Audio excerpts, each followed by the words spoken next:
The next question is, I have a second question if you have time. I recently bought an expired domain with good trust flow metrics and want to point it at my site. I read on Diggity blog that Google has a filter on expired domains to weed out SEOs and that you need to wait at least 36 days between indexing the expired domain and linking out to from it, or Google penalizes it.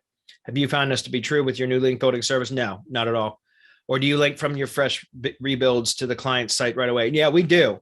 But we're real strategic on our link building to tier 1 asset or tier 0 assets. So our tier 1 links we're real strategic about how we do that. And we spend most of our time at tier 2. And then once all the tier 2 links are built that are required for that project, then we move to tier 3. And that's the long-term play is building links at tier 3.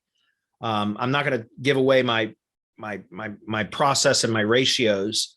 I do talk about that in the mastermind. If that's something that you're interested in, Ben, it sounds like you've got a pretty, you're hot on the trail of doing this for yourself. And I encourage that. I teach everything that I do in my link building business in the mastermind, no shit. So if that's something you're interested in, come join the mastermind before the price goes up in 2 weeks or afterwards, whatever.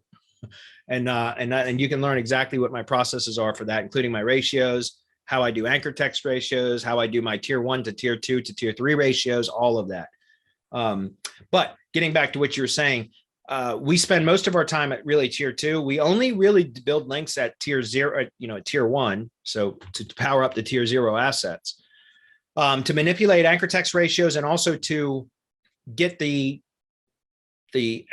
topical trust flow. So essentially the backlink profile into the appropriate topical category for tier 0 assets.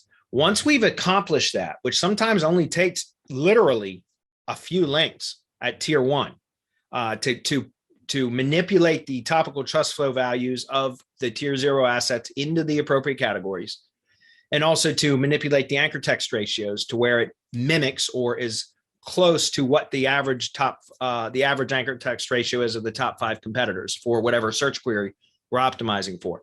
Once we get those kind of values manipulated into an appropriate range, then it's all about powering up the tier 1 assets at tier 2, because that's much safer anyways, right?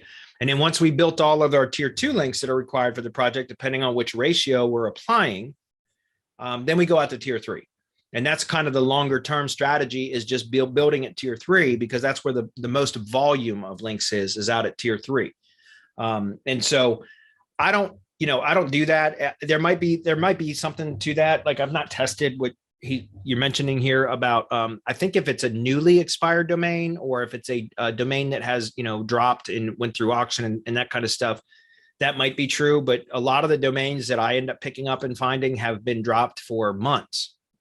And so, like we pick them up, we publish fresh content on them, get them hosted. It's relevant to whatever it was originally. So there could be a difference too. And again, because I haven't tested specifically what he's mentioning, but it could also be, remember, a lot of people just buy domains on metrics alone, like PADA, URDR, metrics that I couldn't care less about, right? Like, I mean, I don't give a shit about those metrics at all. I don't care about them. And in my opinion, they're completely irrelevant. And most people buy links on domains on those kind of metrics.